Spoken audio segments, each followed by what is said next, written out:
আসসালামু আলাইকুম। আলোচনা করব কাটিং এর ওয়ার্কিং প্রসিডিউর নিয়ে।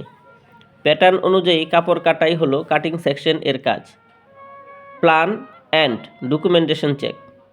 কাটিং করার পূর্বে 100% অনুসরণ করতে হবে কাটিংয়ের প্ল্যান এবং কোয়ালিটির দিক নির্দেশনা, যেমন পিপি স্যাম্পল, ট্রিম কাট এবং ফাইল। রিল্যাক্সেশন 24 ঘন্টা ফ্যাব্রিক রিল্যাক্সেশনে রাখতে হবে স্প্যান্ডেক্স এর ক্ষেত্রে অথবা বাইরের রিকোয়ারমেন্ট টাইম অনুযায়ী।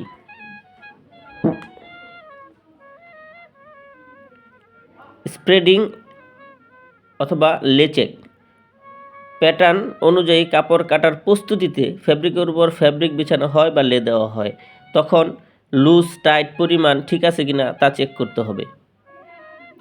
টিবিএম চেক কাপড় কাটার পর টপ, মিডল, বটম এর মাধ্যমে কাটিংয়ের সাইজ ঠিক আছে কিনা তা নিশ্চিত করতে হবে।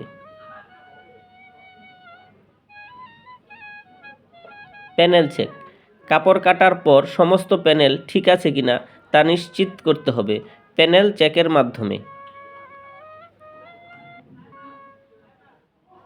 নাম্বারিং অ্যান্ড বান্ডেলিং চেক নাম্বারিং এবং বান্ডেলিং চেক করতে হবে যাতে সুইং সেকশনে কোনো শেডিং সমস্যা না হয়।